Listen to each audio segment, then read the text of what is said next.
Muli po ay mapagpalang umaga sa ating lahat at hinihiling ko po muna ang bawat isa na tayo po ay sinandali po tayong yumuko at tayo po ay dudulog sa Diyos na ating sinasamba. Dakilang Ama na makapangyarihan sa lahat, patuloy ka naming pinupuri, patuloy ka naming pinasasalamatan o aming Diyos. Hayaan mo lamang aming Ama na sa umaga po ito, sa mga oras na to ay ikaw po ang siyang patuloy na kumilos at kumalaw sa buhay ng bawat isa sa amin. Basbasan mo po aming Ama ang mga salita mo na aming pag-aaralan sa mga oras na ito at hayaan mo lamang na magbukas ka ng puso at isipan ng lahat ng mga makakapakinig ng iyong mensahe. Patuloy lamang na magdulot ng kalakasan sa aming mga espiritual na buhay at taglayin po namin ang kalakasan sa aming physical na pangangatawan sa pamamagitan ng kapangyarihan ng iyong mga salita. Diyos na dakila, hinihingi po namin ang galaw at pagkilos ng iyong Santong Espiritu sa umagang ito. Hayaan mo na ikaw ang siyang patuloy na dumampi sa puso at isipan ng bawat isa. Maranasan po namin at patuloy po namin inaangkin ang kaluwalhatian mo, ang kapangyarihan mo na sasama sa amin sa umagang ito. Pinupuri ka namin, aming Diyos, pinasasalamatan ka po namin sa pangalan ni Jesus. Ito po ang aming samot dalangin. Amen. Amen. Amen. Uli po ay mapagpalang umaga sa ating lahat. Tayo po ay makipagbukas sa aklat po ng Unang Korinto, 1 Corinthians, chapter 15, verse 57. Ito po ay bahagi pa rin ng resurrection o ang pagkabuhay na muli ng ating Panginoong Hesus Kristo. So, ang sabi po ng 1 Corinthians chapter 15, verse 57, but thanks be to God who gives us the victory through our Lord Jesus Christ.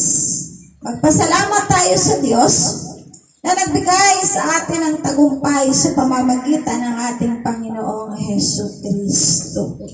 So, marami po tayong dapat ipagpasalamat sa Diyos. Ano po?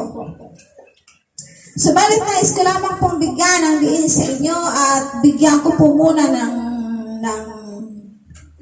pasimulang pag-aaral ang patungkol po sa chapter 15 ng Unang Korinto. Merong tatlong bahagi po ang chapter 15 ng 1 Corinthians. 1 Corinthians chapter 15 ay meron po itong tatlong bahagi.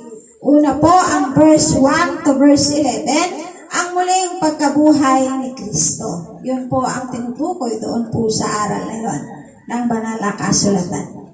At ang pangalawang bahagi ng chapter 15 ay ang from verse 12 to verse 34, ang muling pagkabuhay ng mga patay. Yun po yung pinatutungkulan po doon. At ang pangatlong bahagi ng verse 15, ay ang verse 35 hanggang verse 58. Yun po ang katawan sa muling pagkabuhay. Ayan po yun. So, dito po natin kinuha yung atin pong teksto po ngayon ay ang 1 Corinthians chapter 15 verse 57. Kaya ko muna ipaunawa muna sa inyo, simulan po muna natin sa pasimula hanggang sa doon po natin puntahin o tukuyin sa ating konteksto po, sa ating pag-uusapan, sa ating tatalakayin po sa umagang ito. Subalit bago po tayo tumungo sa tunay na mensahe ng ating pag-uusapan, ay nais ko po munang basahin sa inyo ang verse 50 hanggang 56 sapagkat ang ating pong tatalakayin ay ang verse 57. So, basahin po natin ang verse 51 hanggang verse 56. Ang sabi sa verse 51, pakinggan ninyo ang hiwagang ito. Hindi mamamatay ang lahat, ngunit lahat tayo'y babaguhin. Ayan po. Sa isang sandali, sa isang kisap mata, kasabay ng huling tunog ng trumpeta, pagtunog ng trumpeta, ang mga patay ay huling bubuhay at di na mamamatay, babaguhin tayong lahat. Alam niyo po ba ang tinutukoy dito na sa paghuling tunog ng trompeta at sa isang kisap mata, ito ay ang muling pagparito ng ating Panginoong Jesucristo. Sapagkat ito po ay nabuhay na siyang muli. Ano po? So ito po yung panibagong buhay na wala ng kamatayan at wala ng pagkabulok. So verse 53, sapagkat itong katawang nabubulok ay dapat mapalitan ng di nabubulok at ang katawang namamatay ng di namamatay. Kapag napalitan na ang walang kabulok, ang walang pagkabulok ng nabubulok at napalitan na ng walang kamatayan ang namamatay. Matutupad ang nasasaad sa kasulatan, nalupig na ang kamatayan, ganap na ang tagumpay. Nasaan o kamatayan ang iyong tagumpay? Nasaan o kamatayan ang iyong kamandag? Ang kamandag ng kamatayan ay ang kasalanan at ang lakas ng kasalanan ay nagmula sa kautusan. So, nakuha niyo po, maliwanag. Kaya yung ating pag-uusapan, yung verse 57, doon tinatalakay at doon ipinakikita na tayo, ano pong sabi? Tayo, magpasalamat tayo sa Diyos na nagbibigay sa atin ng tagumpay sa pamamagitan ng ating Panginoong Jesucristo. Kaya pinakita ko po sa inyo, bakit humantong kaagad tayo doon sa pagpapasalamat sa Diyos? Kaya pinakita ko po sa inyo yung mensahe simula po ng 51 hanggang 56 para maunawaan po ninyo na tayong mga tao ay naririto sa ating katawang lupa pa. At itong katawang lupa na to, itong laman na ito yung tinatawag na nabubulok. Kung ang basura ay sinisegregate po ng ating environment, di ho ba? Ilalagay mo dito ang nabubulok, dito yung hindi nabubulok. Di ba may kanya-kanya silang level? So, ganun po ang buhay natin bilang mga tao sa sanlibutan ito. Itong ating katawan na atin ngayon, kinaruroonan ng ating kaluluwa, ito po ay nilikha ng Diyos mula sa lupa o mula sa alabok, ang sabi ko nun. Pero sa Old Testament nakalagay ay sa lupa. Hinulma po niya at hiningahan. So yan po yung nakalagay. Kaya nga kapag ang isang tao ay namamatay, maliwanag din na sinasabi sa banal na kasulatan na kapag ang tao ay namamatay, ibinabalik po ito sa lupa. Hindi ho ito inilalagay sa para maging abo. Wala hong sinasabi sa Biblia na ang tao ay magiging abo. Nakukuha niyo po? Ang sinasabi sa Biblia, kapag ang tao ay nawala na sa sanlibutan ito ay babalik sa lupa na kanyang pinanggalingan. Ibig sabihin ay ililibing po dapat ang mga namamatay. Hindi po sinusulog. Nakukuha niyo po? So maliwanag na sinasabi sa banal na kasulatan. Kaya kung titingnan po natin, nais ng Diyos na tayo ay magkaroon ng buhay na walang hanggan. Papalitan, yung nabasa po natin na sa pagtunog ng trumpeta sa isang kisap mata, ito po ay tumutukoy sa muling pagparito ng ating Panginoong Jesucristo. Dalawang beses pong paparit. Ang unang pagparito ng Panginoong Jesus ay yung siya ay namuhay po dito sa sanlibutan, nangaral po siya at inalay po niya ang kanyang buhay para sa lahat ng taong sasampalataya at magtitiwala sa kanya bilang hari ng mga hari, Panginoon ng kanilang buhay at Diyos ng kanilang buhay.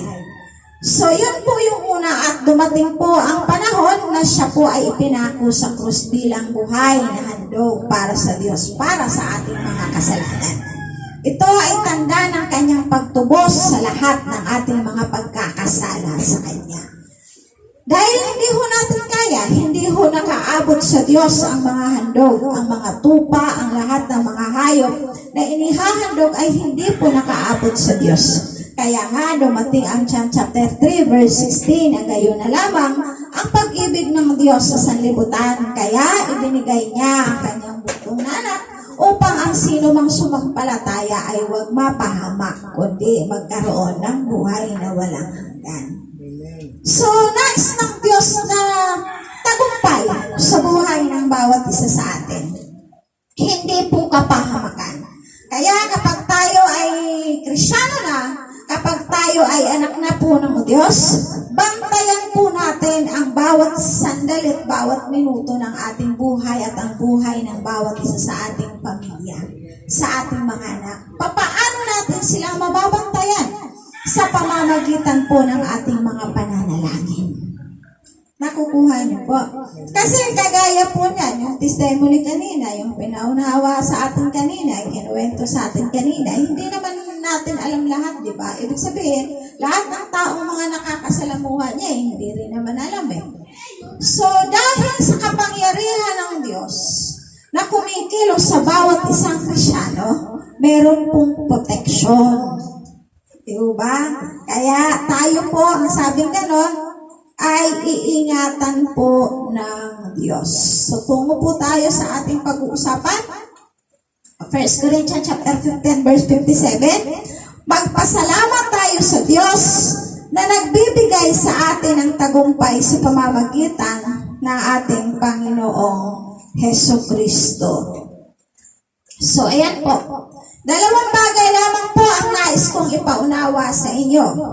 Pag sinabi pong magpasalamat tayo sa Diyos, marami po tayong dapat ipagpasalamat sa Diyos. Ano po?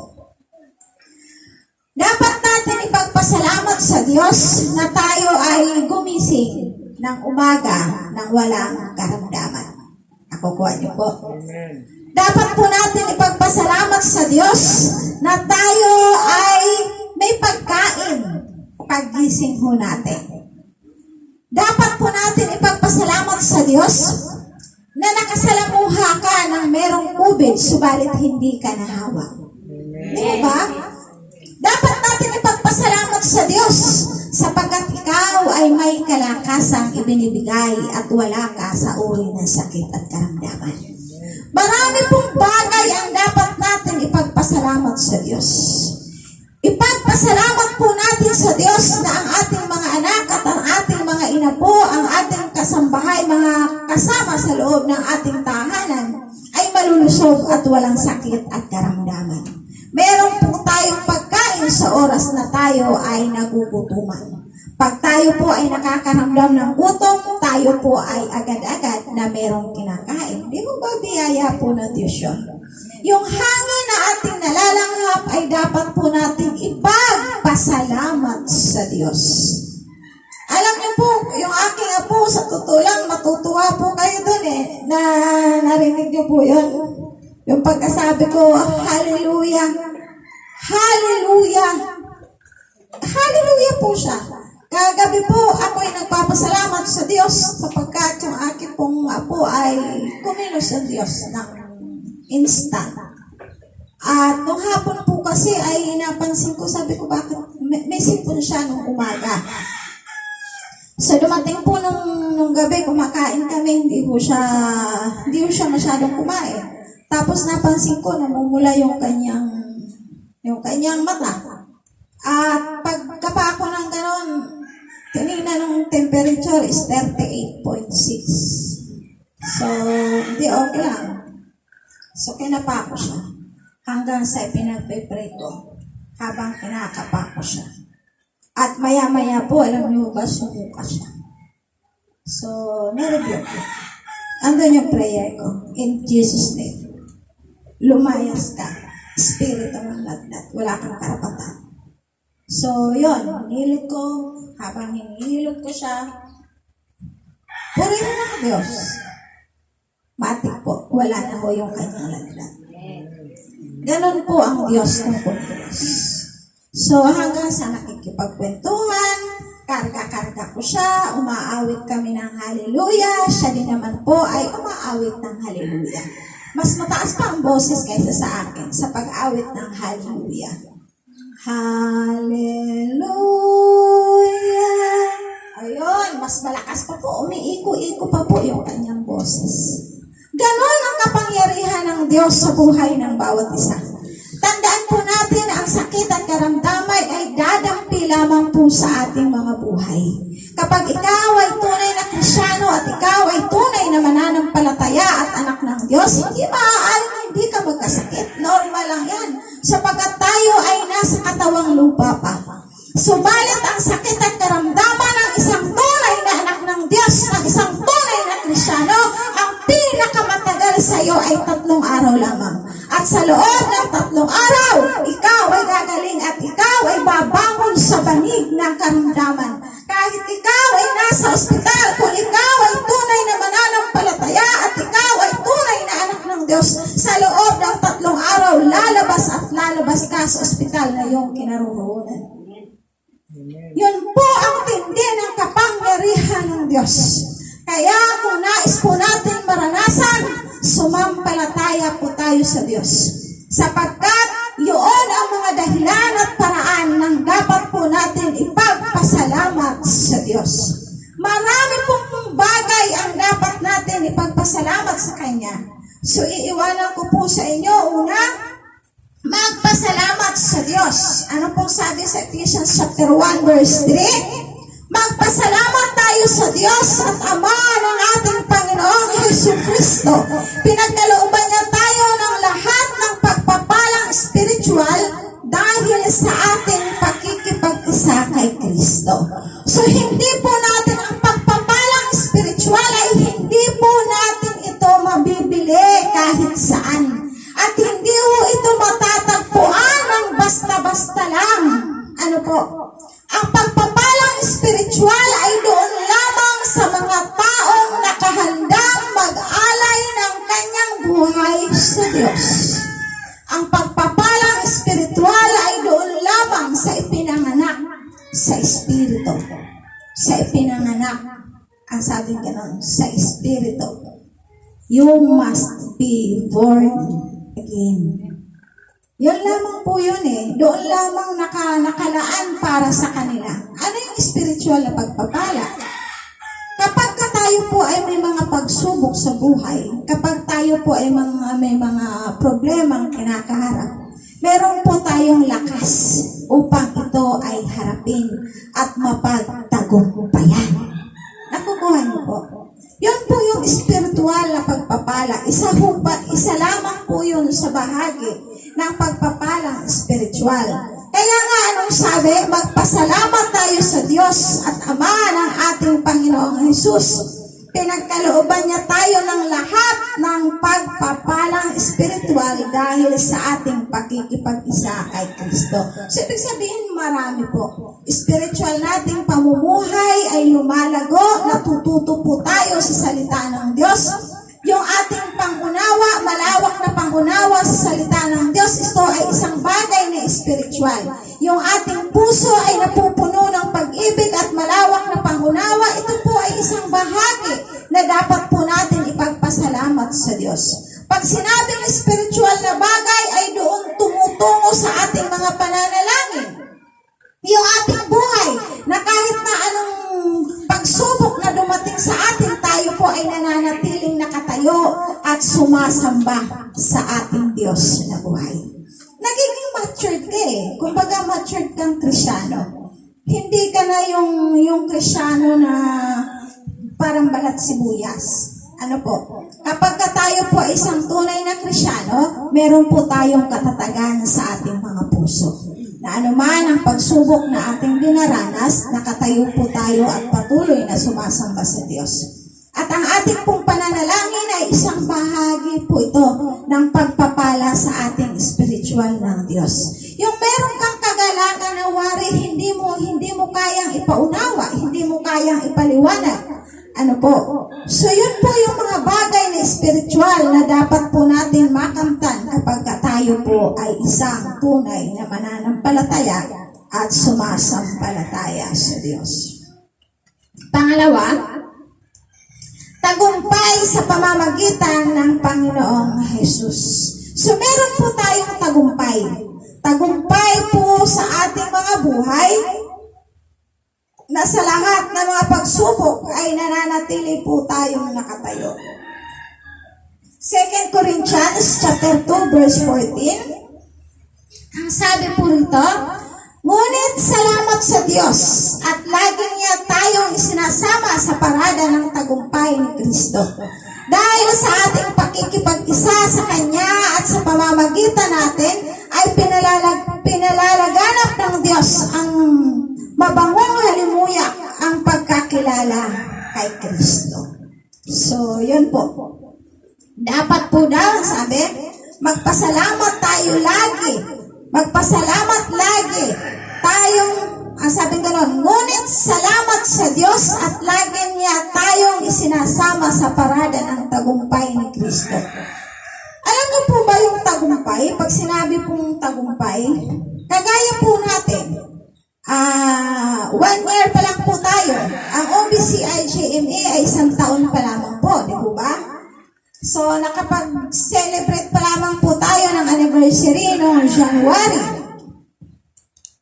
I-imagine po ba natin na sa loob ng 1 taon, ang isang iglesia o ang isang church, isang grupo ng mananampalataya ay makakapagtayo ng bahay-sambahan? Imposible. Napaka-imposible po. Pero bakit naging posible sa atin? Kaya nga, sabi niyo ba, kung mahirap sa tao, sa Diyos ay walang imposible.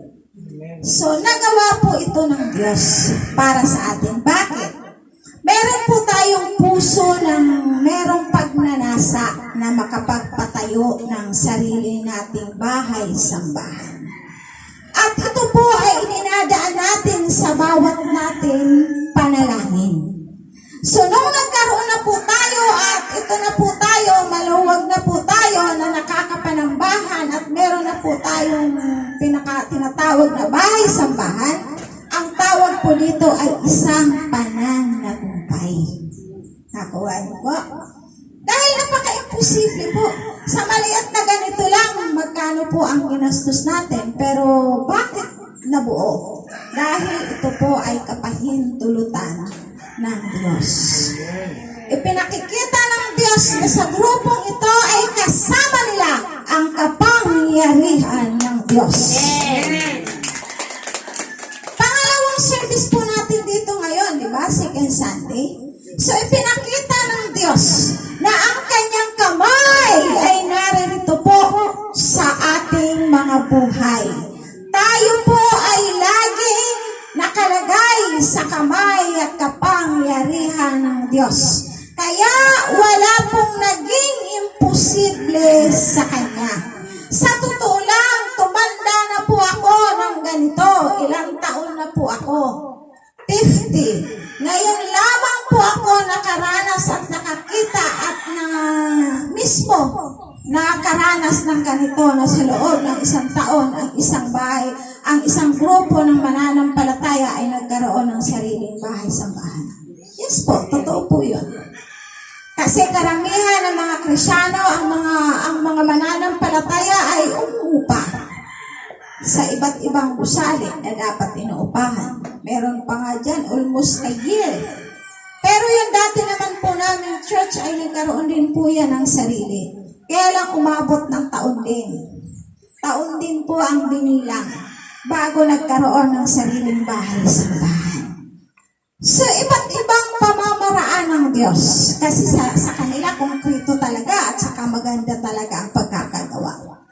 Ang dahilan naman, kaya naman ho nagawa ang kanilang bahay-sambahan, ay dahil na ang bawat isang Krisyano ay nagsumikap, kagaya po nung ating napag-usapan nung nakaraang linggo, na nagkaisa ang kanilang puso at damdamin.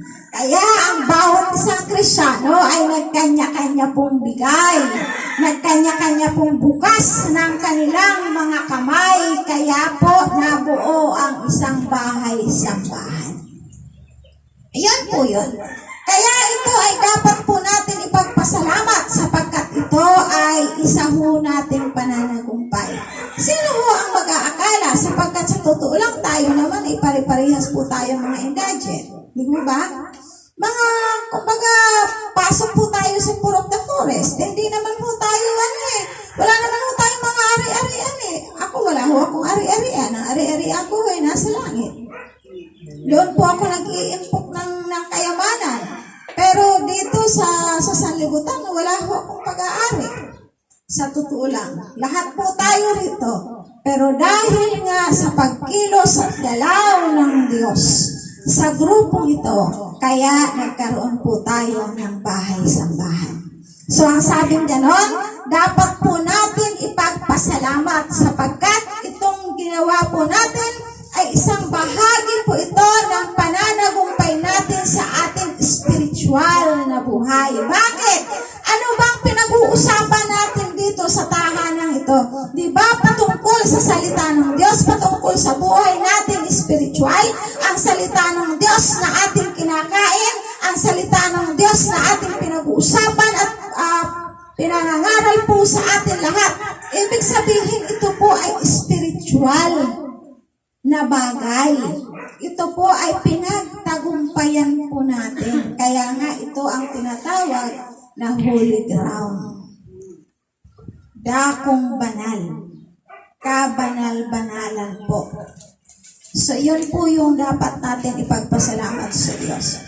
May katagumpayan po tayo, hindi lamang sa ating mga buhay, kundi ang sabing gano'n sa ating mga spiritual ay meron din po tayong tagumpay sa ating pamilya, sa pag-aaral ng inyong mga anak. Diba, pag nakatapos na ang iyong anak sa kolehiyo, o tagumpay na yan ang isang magulang.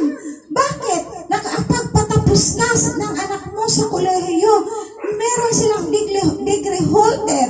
So, ibig sabihin, isang malawakang pananagumpay mo yan sa buhay mo. At sino ang may kapahintulutan ng lahat ng ito? Ito ay ang Diyos. Nakukuha niyo po. Maraming pamilya na ang mga anak ay hindi nakapagtapos ng kolehiyo. Sa totoo lang. Pero bakit tayo, ang mga anak natin nakakapagpatapos ng kolehiyo? Sapagkat tayo ay pinanagumpay ng Diyos. Sa laban natin dito sa sanlibutan. Di ba na dapat po natin ipagpasalamat? Sa Hebrew chapter 2 verse 14 to 15, yamang ang mga anak na tinutukoy niya ay tao, naging tao rin si Jesus tulad nila. May laman at dugo. Ginawa niya ito upang sa pamamagitan ng kanyang kamatayan ay maigupo niya ang diablo na siyang may kapangyarihan sa kamatayan. Sa gayon, pinalaya niya ang lahat ng alipin, ng naging alipin habang panahon dahil sa kanilang takot sa kamatayan. Maganda po ito. Ulitin ko po. Hebrew chapter 2, verse 14 hanggang 15. Yamang ang mga anak na tinutukoy niya ay tao, naging tao rin si Jesus tulad nila. May laman at dugo. Ginawa niya ito upang sa pamamagitan ng kanyang kamatayan ay maigupo niya ang diablo na siyang may kapangyarihan sa kamatayan. Sa gayon, pinalaya niya ang lahat ng naging alipin habang panahon dahil sa kanilang takot sa kamatayan. Maliwanag po ang sinasabi. Kapag ka pala ang isang tao ay takot sa kamatayan, alipin ka ng diablo. Maliwanag, hindi ko akong may sabi. Banal na kasulatan po ang nagsabi. Bakit ka matatakot sa kamatayan? Di ba? Ang sabi nga po sa Philippians chapter 1 verse 20 po ba yun? 21? O, ano pong sabi doon? For me to live is Christ, but to die is gain. Para sa akin, ang buhay, ang mabuhay ay kay Kristo, at ang kamatayan ay pananagumpay. Di ho ba? Napakaliwanag. Tingnan po natin. Meron pong pamamaraan ng Diyos upang tayo po ay kunin niya. Subalit hindi tayo kukunin ng Diyos sa pamamagitan ng salot upang ikaw ay magkaroon ng kamatayan. Dahil hindi naman yung plinano ng Diyos ang mamatay ka sa pamamagitan ng salot Sinabi mo sa banal na kasulatan na ang mga sumasampalataya sa Kanya ay mamamatay dahil sa salot? Hindi naman, di ba? Namatay nga si Jesus sa krus para lang sa'yo, para ang dugo niya ay maging protection mo sa lahat ng mga salot na darating sa buhay mo. Hindi ka maaano. Sabi nga, lumampot ka man ng ahas ay hindi ka mamamatay. Uminom ka man ng lason. Sabi nga, hindi ka maaano. Kahit ikaw ay lumakat sa apoy, hindi ka masusunog. Dumaan ka man sa tubig, hindi ka malulunod. Bakit? Kasama mo ang Diyos. Hanggat alam mo sa buhay mo na kasama mo ang Diyos, wala kang dapat ikatakot sa gitna ng kamatayan, sapagkat si Jesus ay pinagtagumpayan niya ang kamatayan sa krus. Kaya nga sa loob ng 3 araw, kung ikaw ay may sakit at karamdaman, kapatid at magulang, babangon at babangon ka dyan. Kapag dumating sa punto na pinahintulutan na ng Diyos na ikaw ay Kanyang kunin, sa muli mong pagbangon ay meron kang buhay na walang hanggan. Ang kamatayan ay isang pananagumpay natin dito sa sanlibutan. Pero tandaan po natin ang sinasabi ng banal na kasulatan na ang bawat isang mananampalataya kailanman ay hindi dapat mamatay sa mga salot na lumalaganap sa sanlibutan, sapagkat yun ang pangako ng Diyos. Pakinggan niyo po yung pangako ng Diyos sa Healing of the Sick tuwing Wednesday. Tinatalakay ko po yun. Doon niyo po makikita po ninyo doon. Masasabi po ninyo, ano nga ba talaga ang kalooban ng Diyos sa buhay ng isang tao? Di ba?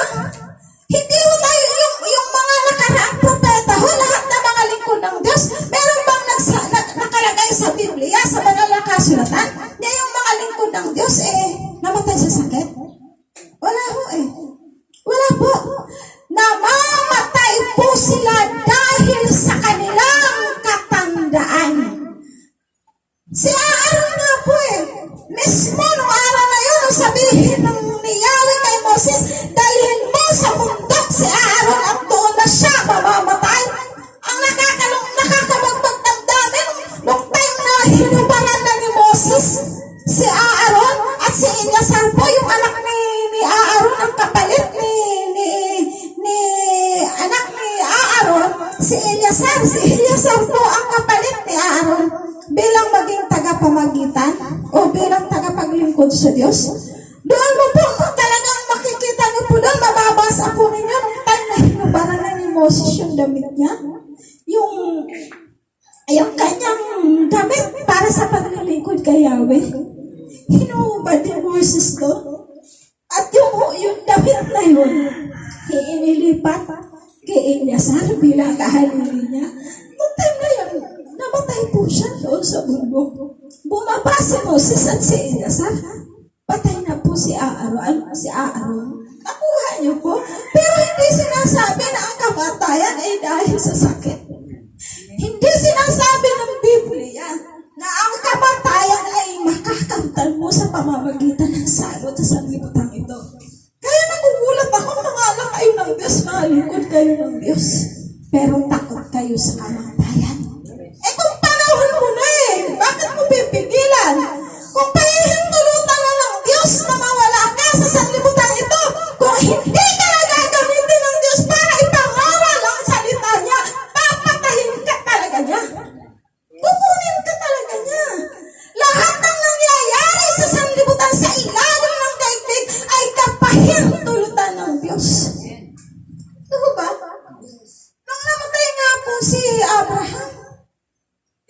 Diyos po ang kumuha sa kanya. Pero hindi namatay si Abraham dahil sa sakit. Namatay si Abraham dahil sa kanyang katandaan. Maging si Moses, namatay si Moses hindi dahil sa salot. Iba't ibang uri ang salot na dumating sa bansang Ehipto. Andun ang mga Israelites. Pero ang mga Israelita dumanas ba ng salot? Hindi, di ba? Dumating po. Tingnan natin ang kapangyarihan ng Diyos. Nawawalan po tayo ng pagtitiwala sa Diyos. Nawawalan na po tayo ng tunay na pagsunod sa salita ng Diyos. Bakit? Ang pumapasok sa puso at isip na ng tao ay ang pagkatakot sa kamatayan. Oo, tama, nag-iingat tayo. Ako rin naman nag-iingat din naman eh. Normal lang na mag-iingat tayo. Pero yung pipigilan mo ang salita ng Diyos na hindi mo ipapangaral dahil natatakot kang mahawaan. Nasa Biblia ba yun? Sinabi ba ng Diyos yun? Mangaral ka hanggat kaya mong ipangaral ang salita ng Diyos. Sapagkat ang Diyos ay hindi nagpapataya sa iyo. Tandaan po natin, kapag ka ang isang lingkod ng Diyos ay nahawa at namatay, kahihiyan ng Diyos po yan. Pahihintulutan ba ng Diyos na ang pangalan niyang Yahweh ay mapahiya sa buong mundo? Sa buong sanlibutan? Hindi ho! Magkasakit ka man, pagagalingan at pagagalingan at pagagalingan ka ng Diyos. Pangako niya sa iyo yan eh. Sige, matakot ka sa kamatayan. Normal lang, matakot ka sa kamatayan. Hindi ka totoo. Di ba? Walang lalim ang pagkakilala mo sa kapangyarihan ng Diyos. Ako kung tutusin, ilang beses na ako sumagupa at sa ganyan eh. Pero God, ang Diyos, ang protection ng Diyos, ang nasa ating mga buhay. Normal lang, tama yun. Sumunod po tayo sa protocol. Mask, face mask, shell, lumayo ka, social distancing. Tama. Tama po yun. Pero tandaan natin na kahit ka sumunod, kung pahihintulutan ng Diyos, na yan ang magiging dahilan ng iyong kamatayan, papatayin ka. Bakit? Hindi ka nakapakipakinabang sa kalangitan eh. Sa sanlibutan eh. Di ba? Ang puso mo ay napapasok na ng pagkatakot sa kamatayan. Anong sabi? Ang naghahari sa kamatayan ay ang diablo, hindi ho ang Diyos. Unawain po natin. Kaya nga tayo mga Kristyano, tama po yung ating ginagawa na sumunod po tayo sa protocol. Pero hindi naman po tayo tama na pati ang salita ng Diyos, iwag na natin ipakaray. Nakukuha niyo po? Ipagpatuloy po natin maraming paraan sa pangangaral po sa salita ng Diyos. Ang gawain ay ipagpatuloy po natin sapagkat ito ay para sa Diyos. Ang pangangaral ng salita ng Diyos, ang pagbabasa ng salita ng Diyos, ang pananalangin po ay ipagpatuloy po natin. Tingnan po natin yung mga buhay ng bawat mananampalataya, bawat mga lingkod ng Diyos. Kahit naman sa New Testament, yung mga apostol eh. Kaya na lang naman ho sila namatay. Yung iba, pinatay na lang ho eh dahil sa persecution. Pinapersecute po mga Kristyano noong panahon. Nung after ng Jesus Christ, yung mga apostol po niya. Meron doon may mga apostol po siya na hindi siya talaga namatay. Di ba? Namatay lang dahil sa kinuha na siya ng Diyos. Pero yung mga apostol, hindi sila namatay sa sakit.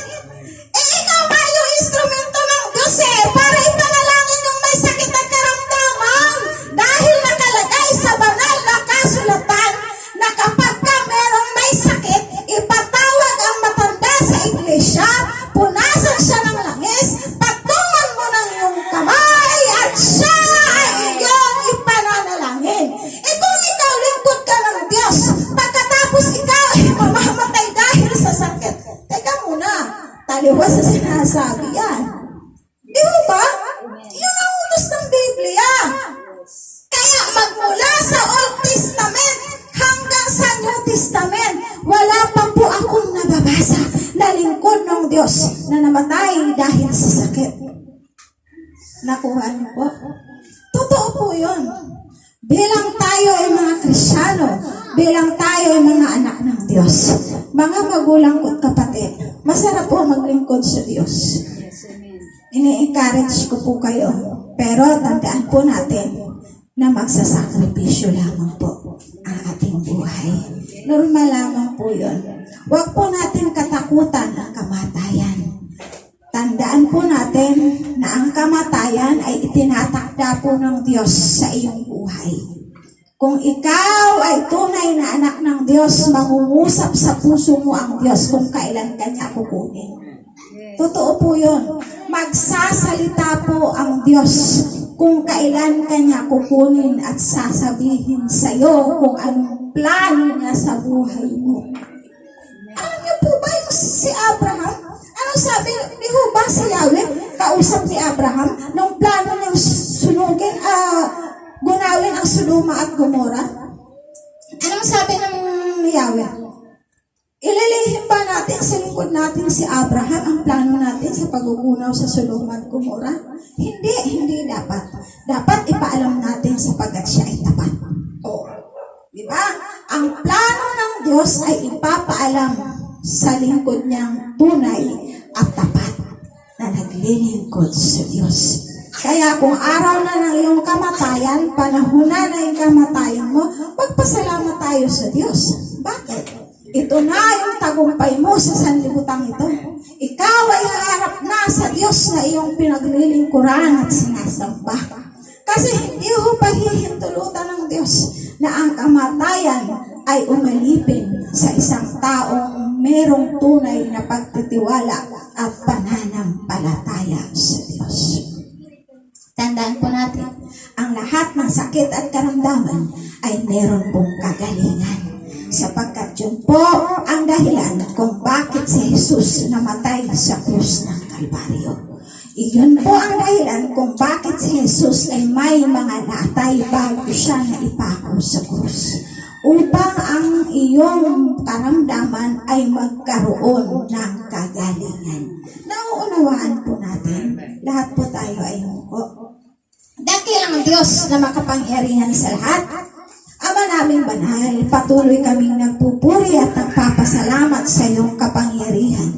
Salamat po, Ama, sa proteksyon mo na nang dahil po sa kamatayan ng aming Panginoong Jesus ay nagkaroon po kami ng pananagumpay.